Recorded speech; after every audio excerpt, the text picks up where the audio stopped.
Në 24 komuna të Kosovës, për nxënësit ofrojnë ndihmë vetëm 225 psikolog. Ndonë se ky numër nuk është aq i ulët, sipas drejtoreshës së shoqatës së psikologëve shkollor të Kosovës, Nora Ismaili Shehu, më shumë duhet kontribuar në zhvillimin profesional të psikologëve.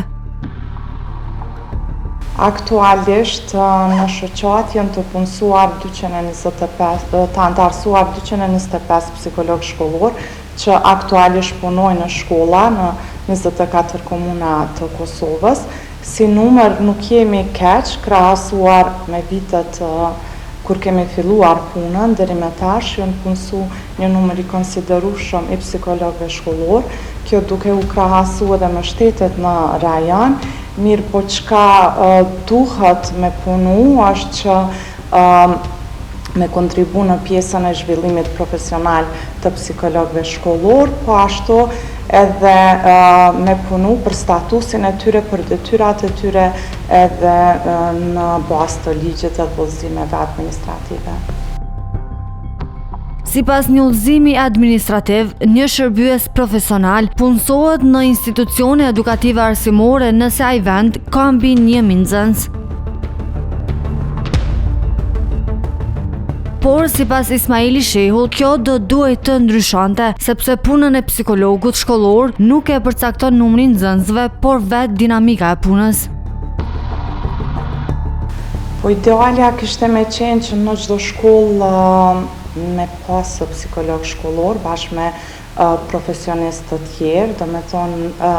shpesh herë nuk e determinon numri i nxënësve në shkollë, por dinamika edhe nevojat e fëmijëve për me u qasë shërbimeve psikologjike, kështu që konsideroj që është shumë i nevojshëm puna, prezenca e psikologut shkollor në shkollat tona. Para 2 viteve ne kemi realizuar dhe në studim bashkë me Departamentin e Psikologjisë për nevojat profesionale të psikologëve shkollor, ku kemi studimi ka vënë pa edhe numrin e psikologëve shkollor në sa shkolla janë. Do me thonë shumë psikologë shkollor janë të punësuar në 2 ose 3 shkolla, pikërisht duke u bazu në ligjen, në udhëzimin administrativ për numrin e nxënësve në shkollë, mirë po në anën tjetër kjo krijon vështirësi sepse dinamika e shkollës kërkon që psikologu me qenë do të thotë prezent në shkollë, disa probleme që ndodhin kërkojnë reagim emergjent edhe atëherë kur psikologu nuk është aty, do të thotë kjo e vështirëson edhe shërbimin për nxënësit. Kështu që prap konsideroj që pavarësisht të numrit të nxënësve, mendoj që psikologu duhet me qenë në shkollë pavarësisht se sa është numri i nxënësve. Një tjetër problematik sipas psikologës është fakti që sipas udhëzimeve administrative në shkollat e vendit duhet të punësohen vetëm psikolog shkollor e jo drejtime të tjera. Aktualisht udhëzimi administrativ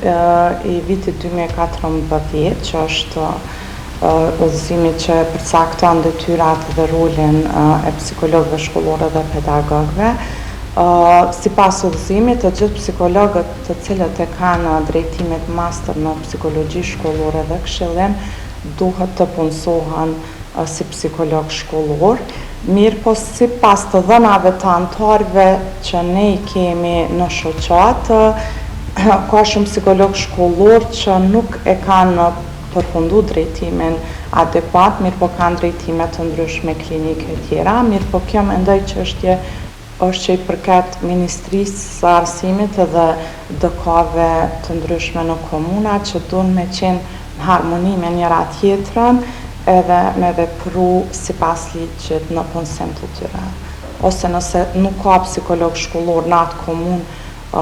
që nuk e kanë këtë drejtim, atëherë me qenë kriter një drejtim tjetër, mirë po kjo duhet më definu sipas ligjit edhe në harmoni me institucionet tjera.